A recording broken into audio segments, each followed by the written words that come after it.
ಜೈ ಶ್ರೀರಾಮ್. ನೀವು ನೋಡ್ತಾ ಇದ್ದೀರಾ ಟಿವಿ ವಿಕ್ರಮ. ನಾನು ಸೌಮ್ಯ ಸನಾತನಿ.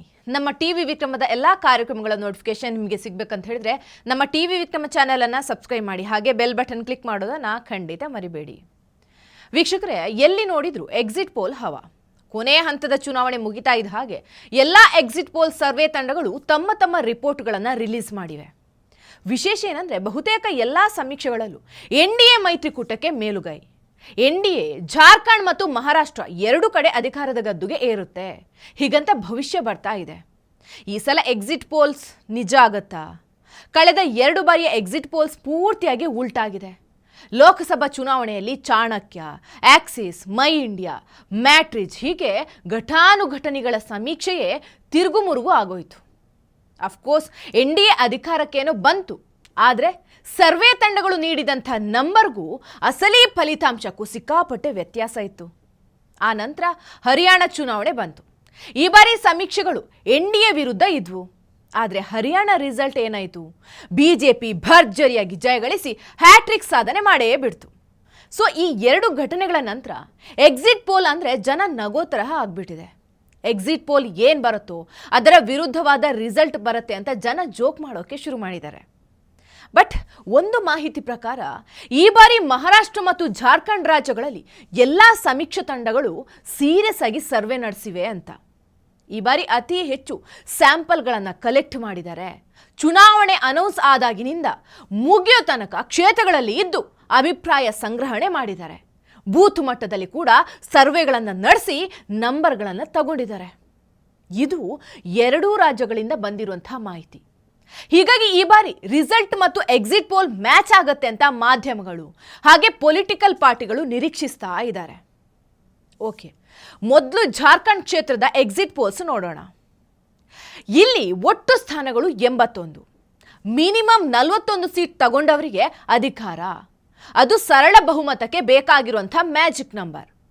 ಮೊದಲ ಹಂತದಲ್ಲಿ 43 ಕ್ಷೇತ್ರಕ್ಕೆ ಮತದಾನ ಆಗಿತ್ತು. ಎರಡನೇ ಹಂತದಲ್ಲಿ 38 ಕ್ಷೇತ್ರಗಳಿಗೆ ಮತದಾನ ಆಗಿದೆ. ಎಕ್ಸಿಟ್ ಪೋಲ್ ಏನು ಹೇಳುತ್ತೆ? ಚಾಣಕ್ಯ ಪ್ರಕಾರ ಎನ್ಡಿಎ 45ರಿಂದ 50 ಸೀಟ್, ಜಾರ್ಖಂಡ್ ಮುಕ್ತಿ ಮೋರ್ಚಾ ಮೈತ್ರಿಕೂಟ ಅಂದರೆ ಈಗ ಅಧಿಕಾರದಲ್ಲಿರುವಂಥ ಪಕ್ಷ 35ರಿಂದ 38 ಸೀಟ್ ಗಳಿಸುತ್ತೆ. ಇಂಡಿಪೆಂಡೆನ್ಸ್ 3ರಿಂದ 5. ಮ್ಯಾಟ್ರಿಜ್ ಸಮೀಕ್ಷೆ ಪ್ರಕಾರ ಎನ್ಡಿಎ 42ರಿಂದ 47, ಜೆಎಂಎಂ ಅಲಯನ್ಸ್ 25ರಿಂದ 30. ಇನ್ನು ಪೀಪಲ್ ಪಲ್ಸ್ ಸಮೀಕ್ಷೆಯ ಪ್ರಕಾರ ಎನ್ಡಿಎ 44ರಿಂದ 53, ಜೆಎಂಎಂ ಅಲಯನ್ಸ್ 25ರಿಂದ 37. ಟೈಮ್ಸ್ ನೌ ಸಮೀಕ್ಷೆಯ ಪ್ರಕಾರ ಎನ್ಡಿಎ 40ರಿಂದ 44, ಜೆಎಂಎಂ 30ರಿಂದ 40. ಇನ್ನು ದೈನಿಕ್ ಭಾಸ್ಕರ್ ಸಮೀಕ್ಷೆಯ ಪ್ರಕಾರ ಎನ್ಡಿಎ 37ರಿಂದ 40, ಜೆಎಂಎಂ 36ರಿಂದ 39. ಅಂದರೆ ನೆಕ್ ಟು ನೆಕ್ ಫೈಟ್ ಅಂತ ಅರ್ಥ. ಇನ್ನು ಪಿ ಮಾರ್ಕ್ ಕೂಡ ಇದೇ ರೀತಿ ಹೇಳ್ತಾ ಇದೆ. ಎನ್ಡಿಎ 31ರಿಂದ 40, ಜೆಎಂಎಂ 37ರಿಂದ 47 ಅಂತ. ಅಂದರೆ ಇಲ್ಲಿ ಕೂಡ ನೆಕ್ ಟು ನೆಕ್ ಫೈಟ್ ಇದ್ರೂ ಕೂಡ ಎನ್ಡಿಎ ಸ್ವಲ್ಪ ಹಿಂದಿದೆ.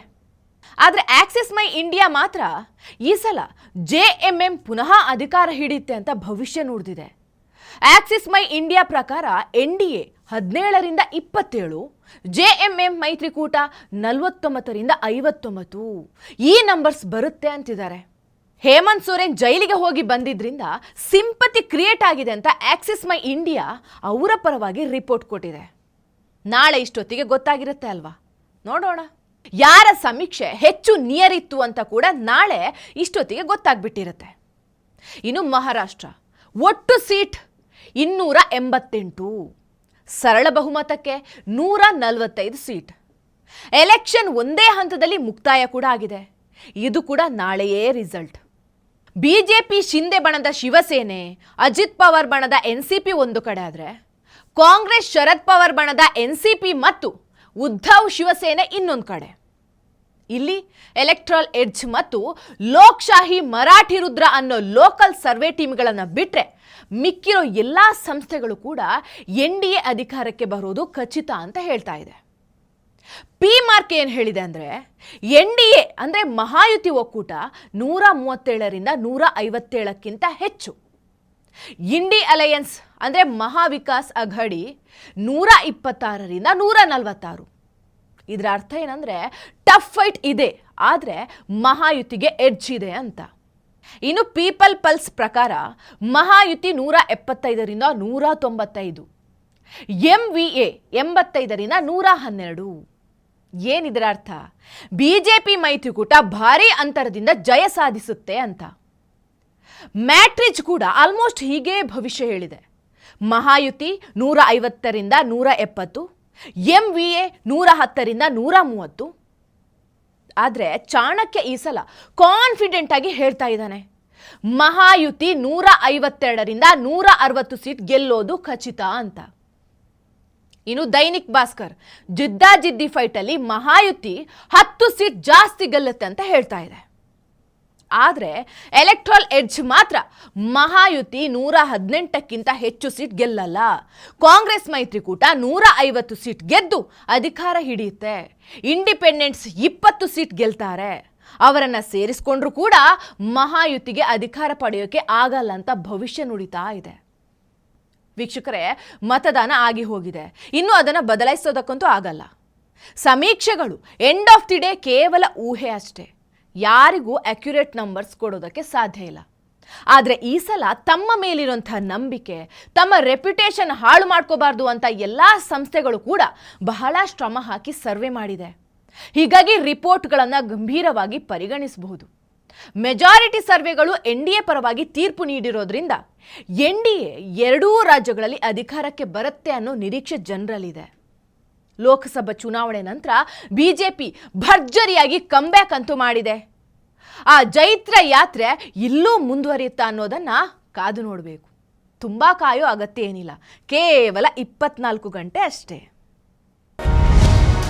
ಟಿವಿ ವಿಕ್ರಮ, ದೇಶ ನಿಮ್ಮ ಕೈಯಲ್ಲಿ. ಈ ಕಾರ್ಯಕ್ರಮ ನಿಮಗೆ ಇಷ್ಟ ಆಗಿದ್ದಲ್ಲಿ ಲೈಕ್, ಶೇರ್ ಹಾಗೂ ಕಮೆಂಟ್ ಮಾಡಿ. ಟಿವಿ ವಿಕ್ರಮದ ಕಾರ್ಯಕ್ರಮಗಳನ್ನು ನಿರಂತರವಾಗಿ ವೀಕ್ಷಿಸಲು ಸಬ್ಸ್ಕ್ರೈಬ್ ಮಾಡಿ, ಬೆಲ್ ಐಕನ್ ಒತ್ತಿ.